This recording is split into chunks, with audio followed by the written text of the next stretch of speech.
Radha Madhava Gunja Bihari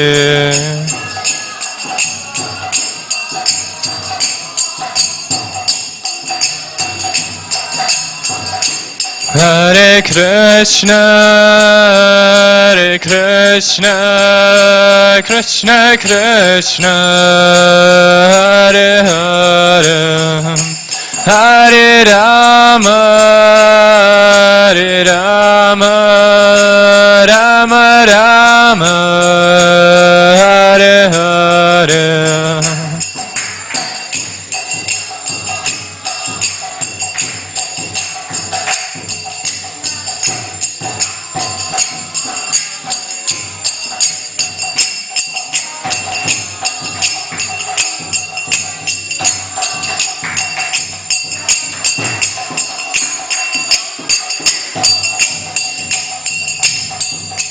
Hare Krishna, Krishna Krishna, Hare Hare, Hare Rama, Rama Rama, Hare Hare.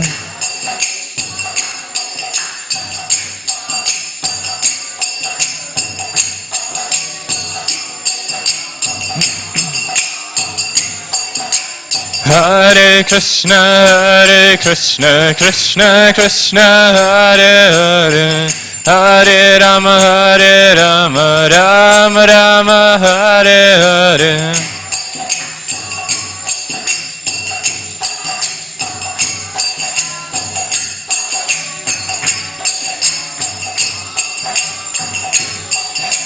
Hare Krishna, Krishna Krishna, Hare Hare, Hare Rama, Rama Rama, Hare Hare.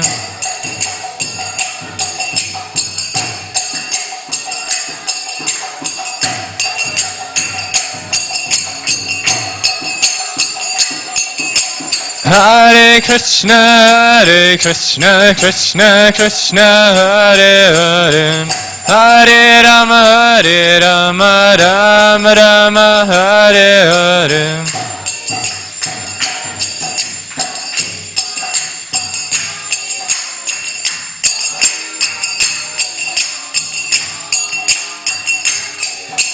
Hare Krishna, Krishna Krishna, Hare Hare, Hare Rama, Rama Rama, Hare Hare.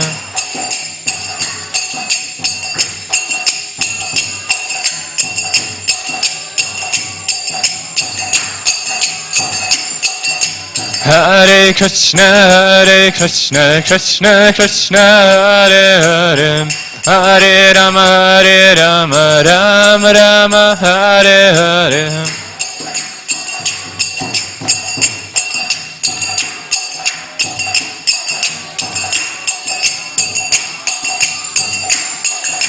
Hare Krishna, Krishna Krishna, Hare Hare, Hare Rama, Rama Rama, Hare Hare.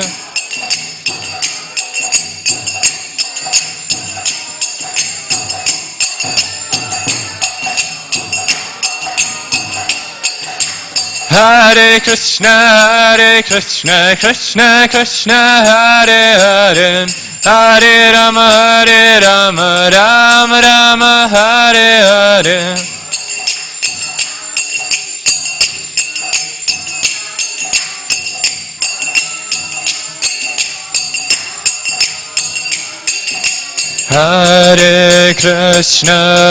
Hare Krishna, Krishna Krishna, Hare Hare, Hare Rama, Rama Rama, Hare Hare.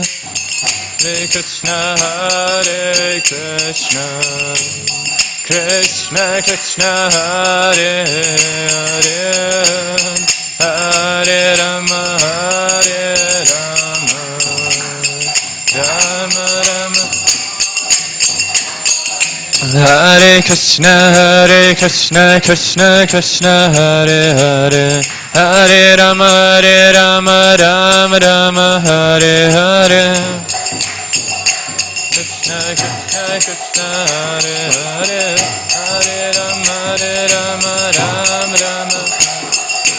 Hare Krishna, Krishna Krishna, Hare Hare, Hare Rama, Rama Rama, Hare Hare. Hare Krishna, Krishna, Hare Hare, Hare Rama, Rama Rama. Hare Krishna, Krishna Krishna, Hare Hare, Hare Rama, Rama Rama, Hare Hare. Hare Krishna, Krishna Krishna, Hare Hare, Hare Rama, Rama Rama, Hare.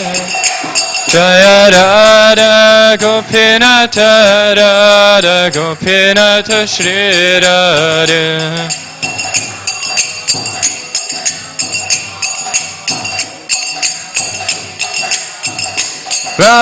Prabhupada, Prabhupada, Prabhupada, Jaya Jaya Prabhupada.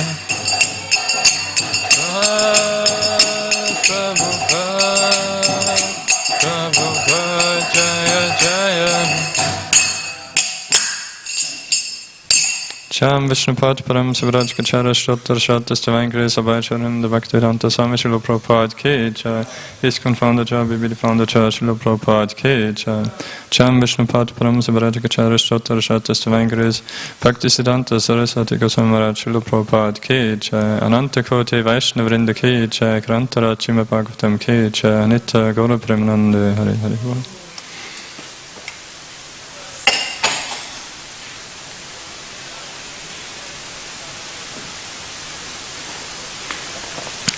Om Namo Bhagavate Vasudevaya.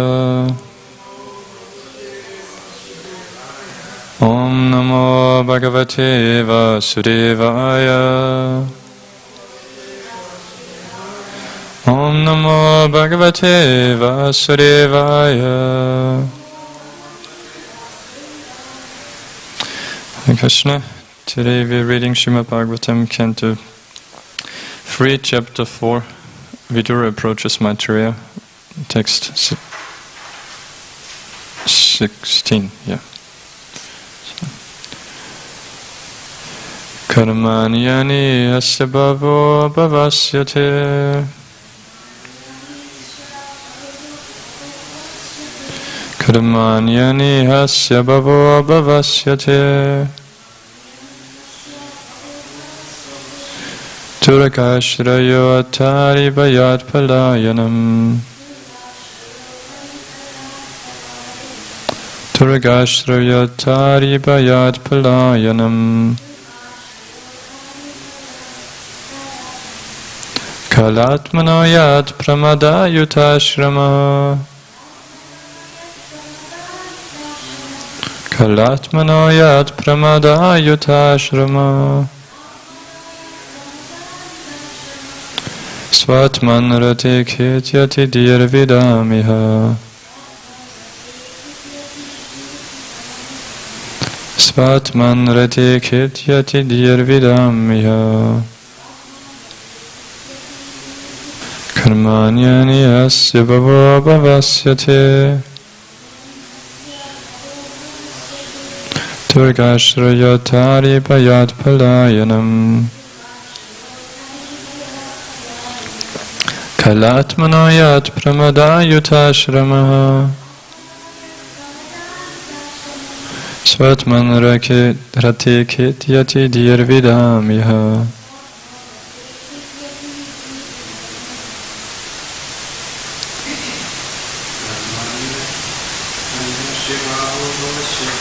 Karmanyasya bhavo bhavasyate.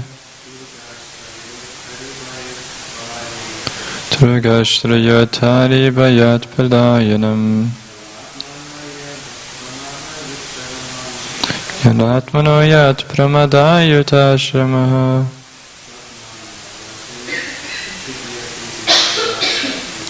Swatman Ratikhityati Dirvidamiha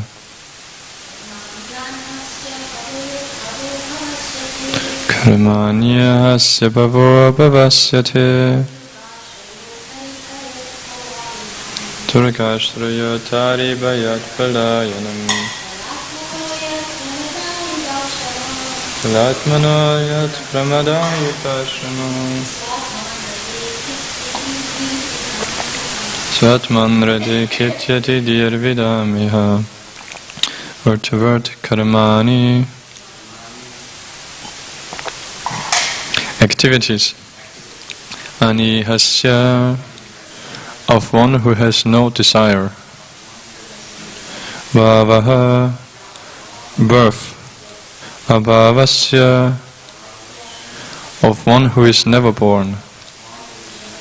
Te, your. Durga ashrayaha, taking shelter of the fort. Ata, thereafter. Aribayat, out of fear of the enemies. Palayanam, flee. Kala atmanaha, of he who is the controller of eternal time. Yat, that. Pramada ayuta, in the association of women. Ashramaha, household life. Sva atman, in your own self. Ratihe, one who enjoys. Kityati, is disturbed. Dihi, intelligence. Vidam, of the learned. Iha, in this world. Translation and purport by His Divine Grace of Acharya Bhaktivedanta Swami Srila Prabhupada Ki Jai.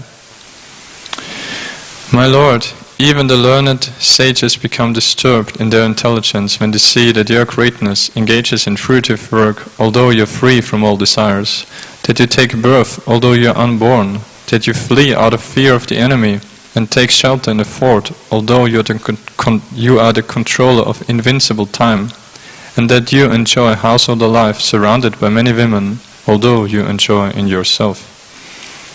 Purport. Pure devotees of the Lord are not very much concerned with philosophical speculation in regard to transcendental knowledge of the Lord, nor is it possible to acquire complete knowledge of the Lord. Whatever little knowledge they have about the Lord is sufficient for them, because devotees are simply satisfied in hearing and chanting about the transcendental pastimes of the Lord. This gives them all transcendental bliss. But some of the pastimes of the Lord appear contradictory, even to such pure devotees, and thus Uddhava asked the Lord about some of the contradictory incidents in his pastimes. The Lord is described as having nothing to do personally, and it is actually so, because even in the creation and sustenance of the material world, the Lord has nothing to do. It seems contradictory then to hear that the Lord personally lifts the Govardhan hill for the protection of his unalloyed devotees. The Lord is the Supreme Brahman, the Absolute Truth, the Personality of Godhead, appearing like a man, but Uddhava had doubts whether he could have so many transcendental activities. There is no difference between the Personality of Godhead and the impersonal Brahman. How then can the Lord have so many things to do, whereas the impersonal Brahman is stated to have nothing to do either materially or spiritually? If the Lord is ever unborn, how then is he born as the son of Vasudeva and Devaki? He is fearful even to Kala, the supreme fear, and yet the Lord is afraid of fighting Jarasandha and takes shelter in the fort. How can one who is full in himself take pleasure in the association of many women? How can he take wives and, just like a householder, take pleasure in the association of family members, children, relatives and parents? All these apparently contradictory happenings bewilder even the greatest learned scholars, who thus bewildered cannot understand whether inactivity is a fact or whether his activities are only imitations. The solution is that the Lord has nothing to do with anything mundane. All his activities are transcendental. This cannot be understood by the mundane speculators. For the mundane speculators, there is certainly a kind of bewilderment. But for the transcendental devotees, there is nothing astonishing in this. The Brahman conception of the Absolute Truth is certainly the negation of all mundane activities, but the Para-Brahman conception is full with transcendental activities. One who knows the distinctions between the conception of Brahman and the conception of Supreme Brahman is certainly the real transcendentalist. There is no bewilderment for such transcendentalists. The Lord himself also declares in Bhagavad Gita 10.2, "Even the great sages and demigods can know hardly anything about my activities and transcendental potencies." The right explanation of the Lord's activities is given by Grandfather Bhishmadev, Srimad Bhagavatam 1.9.16 as follows. Nahi yasya karichitrachan puman veda viditsitam yak vikyasaya yad vikyasaya yukta muyanti kavayo apihi.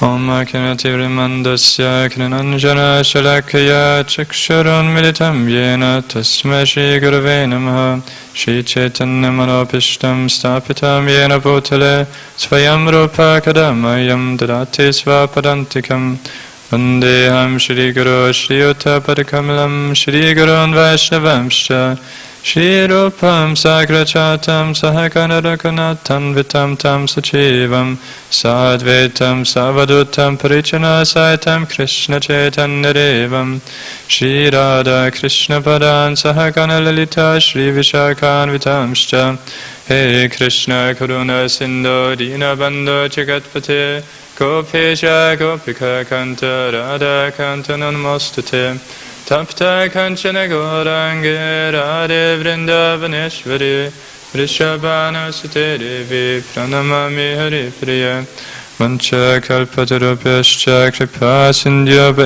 Evacha Patitanam Pavanebhya Vaishnavebhya Namo Namaha Jai Shri Krishna Chaitanya Prabhu Nityananda Shri Advaita Gadadhara Srivasari Gaura Bhakta Vrinda Hare Krishna, Krishna Krishna, Hare Hare, Hare Rama, Rama Rama, Hare Hare.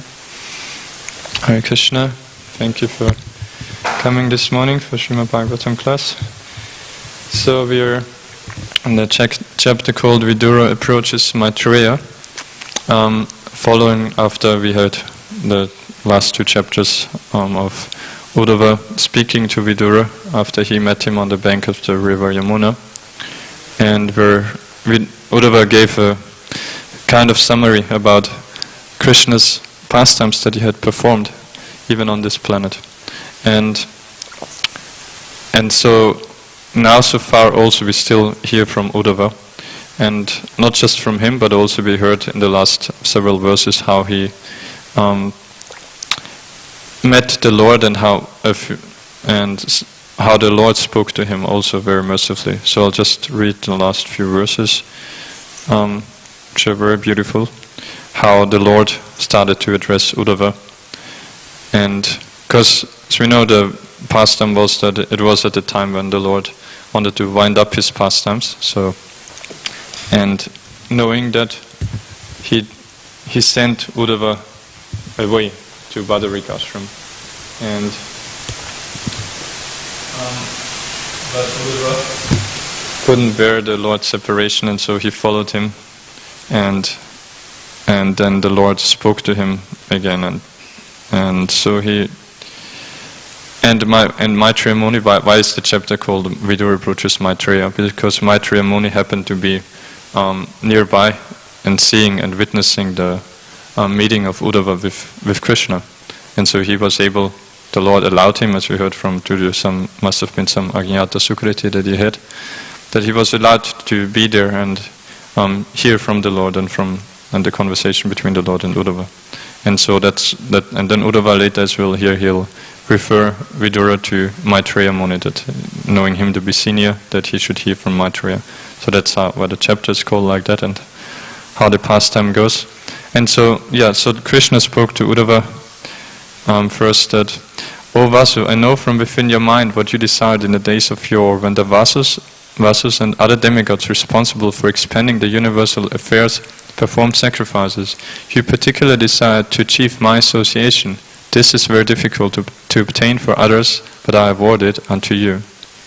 So, first we heard how the Lord referred to Uddhava's having been as a partial incarnation as a Vasu a long time before, and that, but even in that form that he had desired the personal association of the Lord. And so we heard in that class then particularly how, yes, it's amazing to see that it was at a time when there was a huge sacrifice performed by so many great personalities, but they all had different desires with which they did it, but particularly Uddhava as a Vasu there had this pure desire of being with the Lord, and so that's why he attained it. And then in text 12 the Lord said, O honest one, your present life is the last and the supermost, because in this term of life you have been awarded my ultimate favor. Now you can go to my transcendental abode, Vaikuntha. By leaving this universe of conditioned living entities, your visit to me in this lonely place because of your pure and unflinching devotional service is a great boon for you. So, and the Lord congratulated his devotee of, yes, you had this pure desire, and there's nothing more to achieve, nothing more to desire than this. And then the Lord concluded, O Uddhava, in the lotus millennium in the days of yore, at the beginning of the creation I spoke unto Brahma, who is situated on the lotus that grows out of my navel, about my transcendental glories, which the great sages describe as Srimad Bhagavatam. And Uddhava replied, first one verse that he spoke direct just to Vidura was that Uddhava said, O Vidura, when I was thus favored at every moment by the Supreme Personality of Godhead and addressed by him with great affection, my words failed in tears, and the hairs on my body erupted. After smearing my tears, I, with folded hands, spoke like this. And so then we began the prayers, we in the class here, and so Uddhava begins to describe the prayers that he had offered to the Lord, tells it here to Vidura. So Uddhava said, O my Lord, devotees who engage in the transcendental loving service of your lotus feet have no difficulty in achieving anything within the realm of the four principles of religiosity, economic development, sense gratification, and liberation. But, O Great One, as far as I am concerned, I have preferred only to engage in the loving service of your lotus feet. So these two verses we heard yesterday in a beautiful class by His Grace Torshan Krishna Prabhu, where he described about the superiority of serving the Lord's lotus feet, that it's, as we know, achieving those other four goals which are generally considered to be most important in human society by people in general, that they are just byproduct, but that simply serving the Lord's lotus feet is beyond anything of that. And so he described nicely about this, especially as Pada Sevanam, as one of the 9 limbs of devotional service, and how many different ways are contained in that. And that particularly it embodies the mood of awe and reverence to serve the Lord or his devotees in a very humble way, in knowing, understanding the Lord's opulence. And that leads us to text 16, which we read today, where Uddhava said, My Lord, even the learned sages become disturbed in their intelligence when they see that your greatness engages in fruitive work, although you are free from all desires, that you take birth, although you are unborn, that you flee out of fear of the enemy and take shelter in a fort, although you are the control of invincible time, and that you enjoy household life, surrounded by many women, although you enjoy in yourself. So, we heard that actually is very similar already before, also by Uddhava, when he related the pastimes of Krishna to Vidura. Particularly remember like some of those were when he described how after Krishna's birth, then how Vasudeva, like how Krishna reciprocated with his father Vasudeva of like we know as he first appeared in the prison house of Kamsa, and in his exhibiting his four-handed Vishnu form, and then how upon the desire of his devotees Devaki and Vasudeva, how he became the small baby again, and then how it was very nicely described there in the purports also by Prabhupada, how amazingly the Lord reciprocates with his devotees, and how he changes the mood perfectly according to the pastime, and to bring out the highest loving feelings of the devotees. Like in that case then, that of course when they saw the Lord in his Vishnu form, there was the awe and reverence of Vasudeva and Devaki, saying, oh wow, we worshipped our Lord for a long time, and now he personally came here, is appearing as our son. How amazing is that? But then Krishna is not so much eager for that. He is more eager for the pure loving feelings without considering the Lord even as being the Lord, but just like in their case as being his child. And so that's why then as a baby, then when Vasudeva was anxious for his safety and took him to Gokul, that even there then in the river Yamuna, the Lord arranged that the river was very wild, and so much so that Krishna even fell into the water at one point, so that Vasudeva at that point completely gave up any thinking of, oh, that's the Supreme Lord, that he was just fully anxious, oh, I have to save my child. So like that we heard, and so Uddhava related there those different apparent contradictions, like in today's verse also, that, how can it be that the Lord, even though unborn, that it takes birth, that even though time, which is the cause of all fear in this world, who is completely under the control of the Lord, but then at the same time we know the Lord many times in his pastimes, he does himself exhibit as if he would be fearful. And like beautifully, of course, we know in Damodar Lila, for example, that he runs in fear of Mother Yashoda.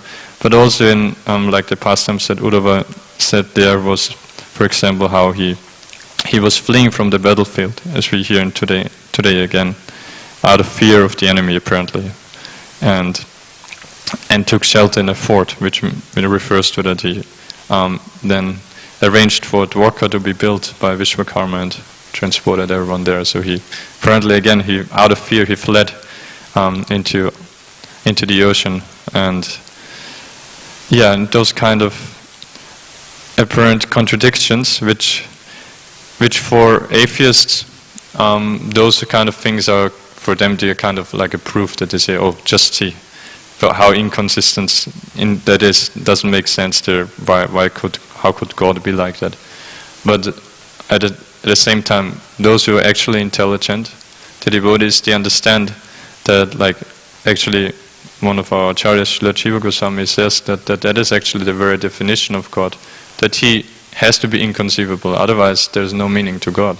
If we like His Grace Bhagavatasra Prabhu beautifully described also on Sunday, how if the Lord would not be inconceivable, then it would mean that we would be able to contain that in our mind too, if we understand it just with our mind fully. And then that would mean that our mind would be greater than the Lord. And how can that be?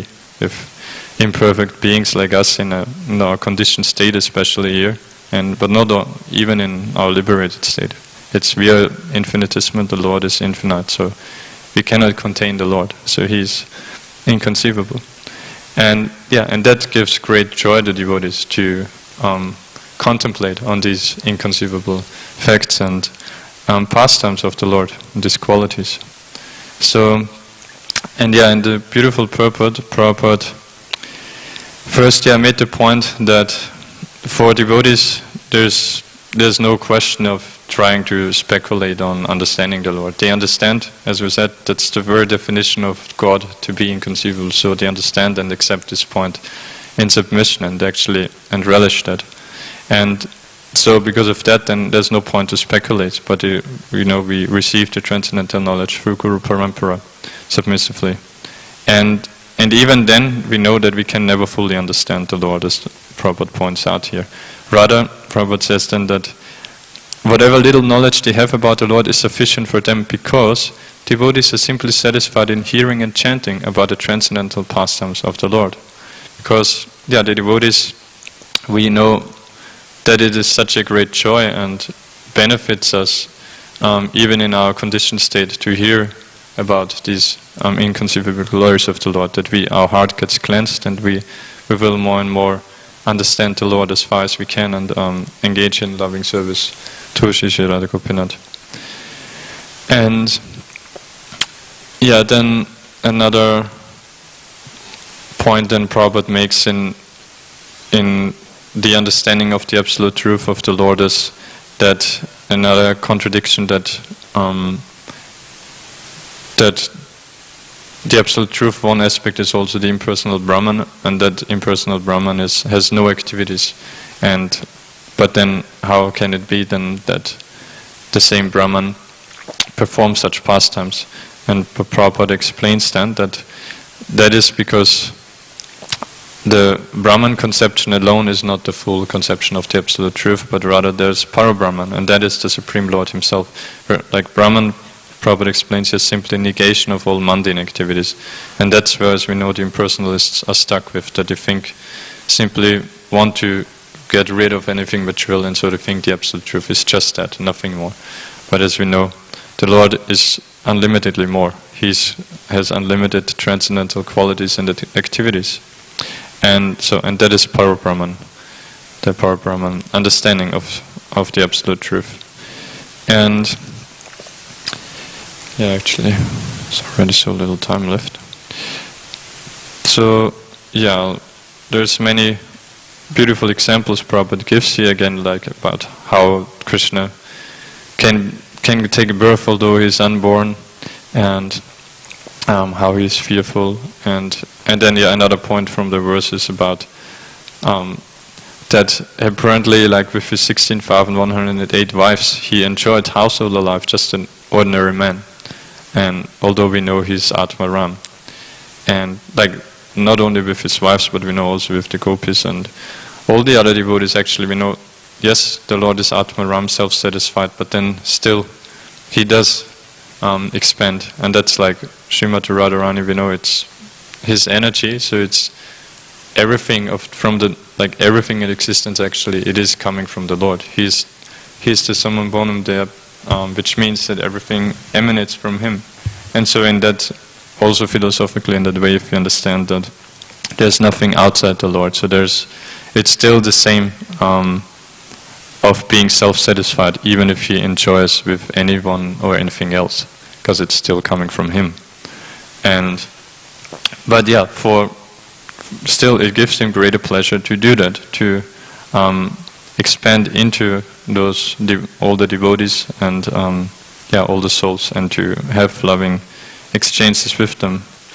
And so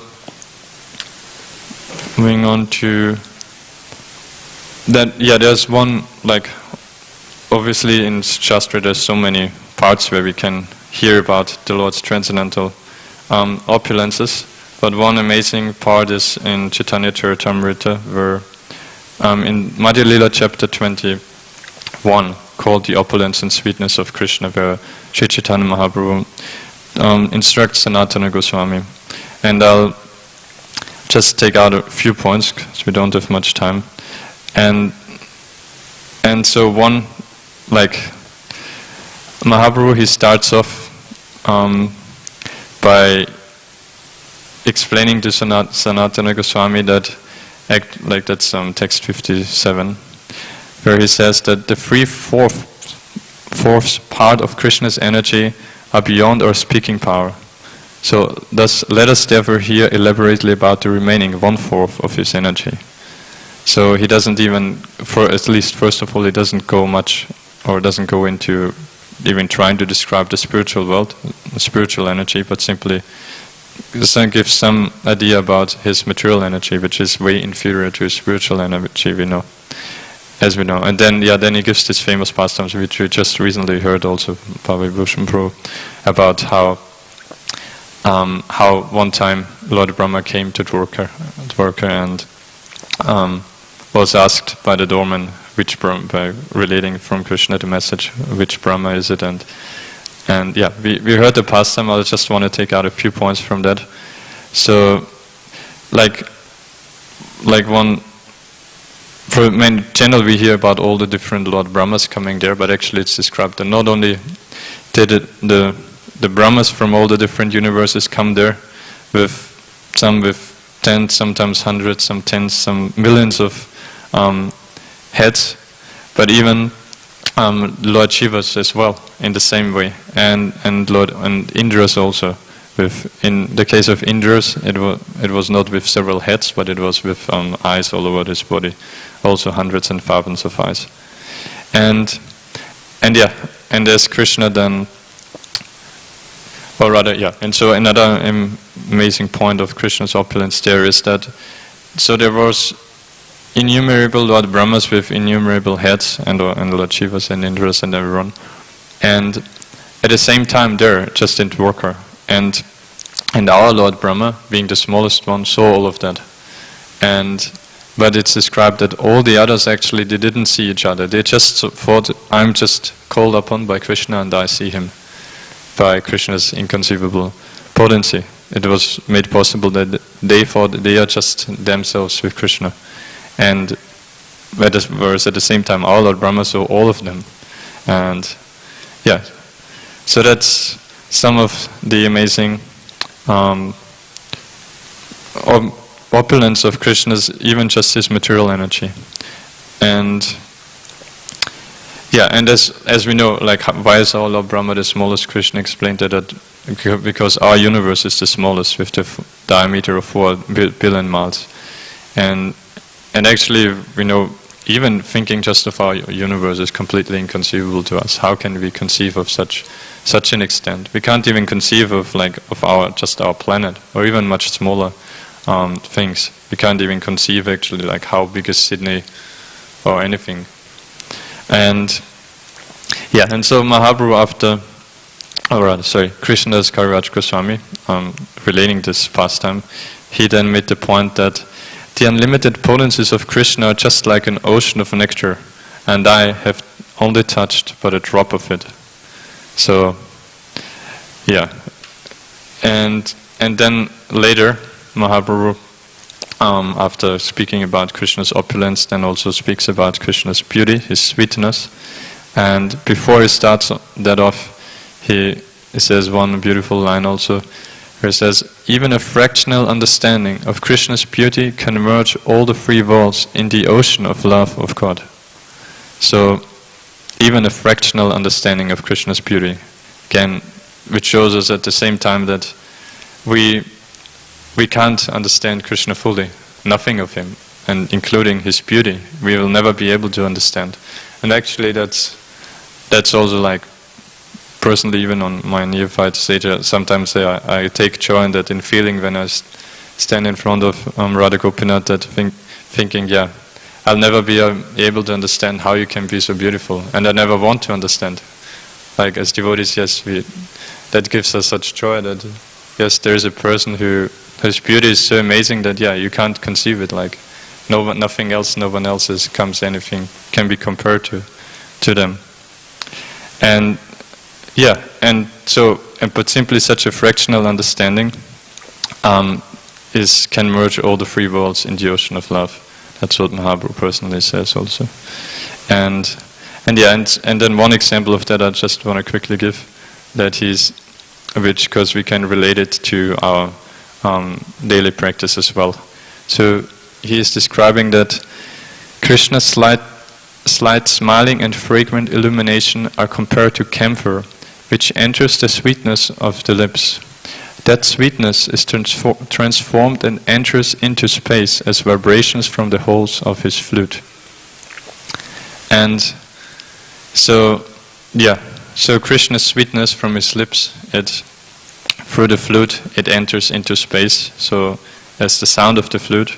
And we know Prabhupada describes in Krishna book that actually the sound of his flute is none different from the Hare Krishna Mahamantra which we have. So we also get to taste Krishna's sweetness, for example, simply by chanting his holy name. And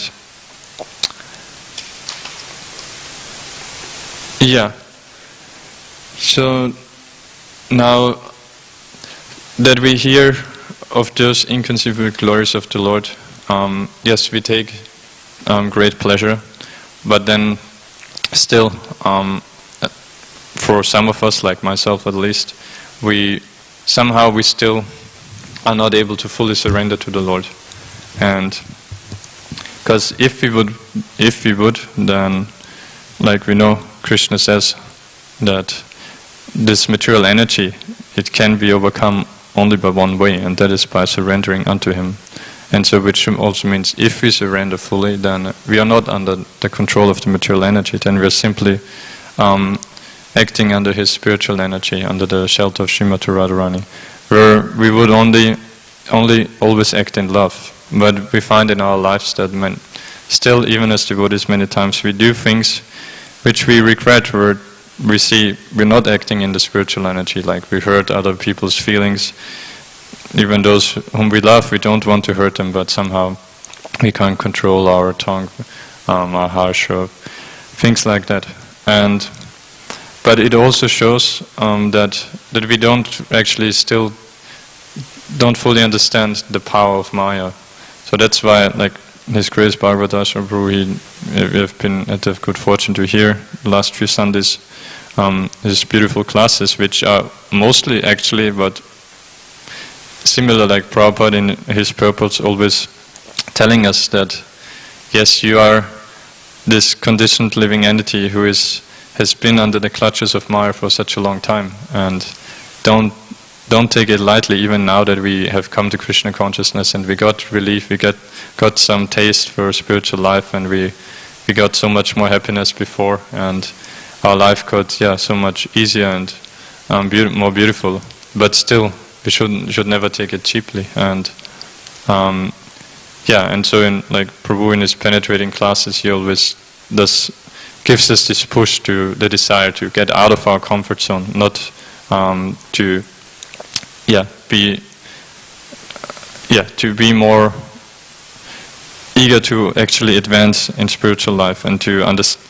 But for that, we need to be aware of how we actually still are so much controlled by Krishna's external energy, and that we have the push that we want to get out of that. And so, and like he made. Sorry, I forgot that point actually.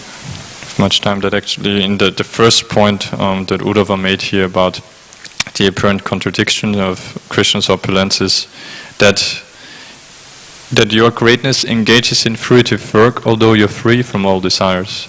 So the point that Krishna himself explains in Bhagavad Gita, how he does act even though he doesn't have to. I wanted to go into that a bit, but I don't have time now.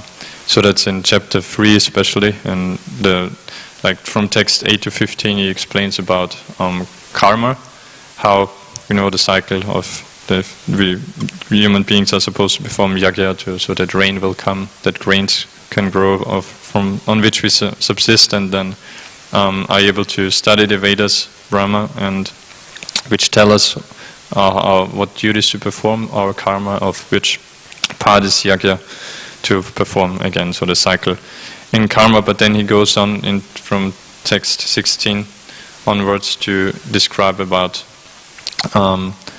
how, on the other hand, a self-realized person doesn't have any duty to perform. He doesn't have to perform karma, and thus what to speak of Krishna himself. So then in text 322 onwards he describes in some verses about how Krishna himself wouldn't have any duty, but still he does it as to set the example, and thus he also appeals to Arjuna to do the same, to act in karma yoga, actually, in pure devotion service in this case. But so the point I wanted to make from that here in that connection is also that it shows, yes, self-realized persons don't have to do anything, but pure devotees still do act for the pleasure of Krishna. And so even in our liberated state, we know there's always free will. You can rather say even in our conditioned state. So free will is always there. That's also what Bhagavad-Ashram Prabhu at times pointed out, that we always have this free will, which also means that we always have, at every moment, have to be alert and use the free will in the best way to choose Krishna rather than Maya. I'll just quickly wrap up with one nice pastime which is there from Krishna, with one demon called Vyomasura. Because, like, many times we don't think we are in Maya, but actually, if we by not following the spiritual master's instructions, our authorities' instructions, but listening too much, just listening to our mind, then we are in acting under the material energy. So to trust in our mind is a form of Maya.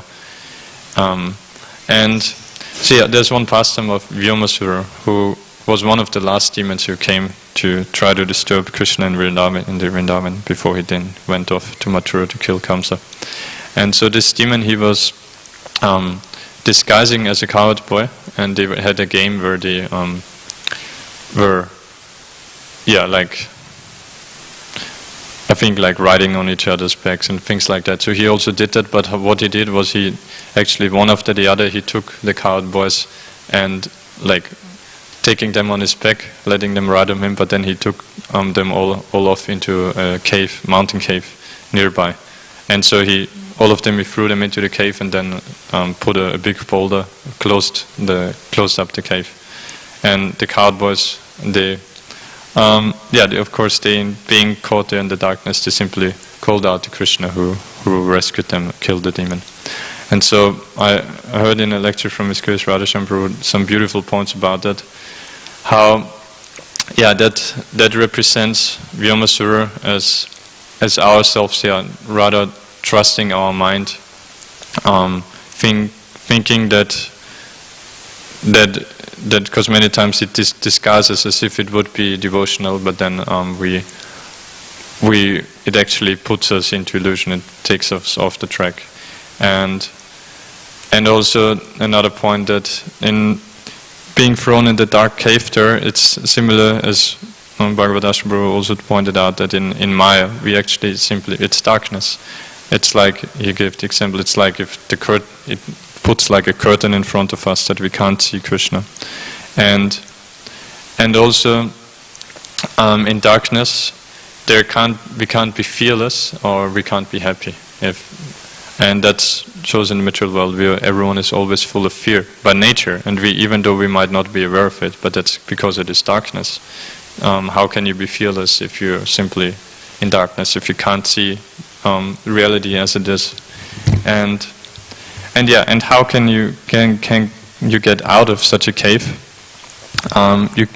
Obviously it's not possible by your own endeavor. Only Krishna can do. He can remove the boulder and take us out into the light again, into his association. So sorry, I ran out of time to wind up here. Krantara Chima Bhagavatam Ki Jai.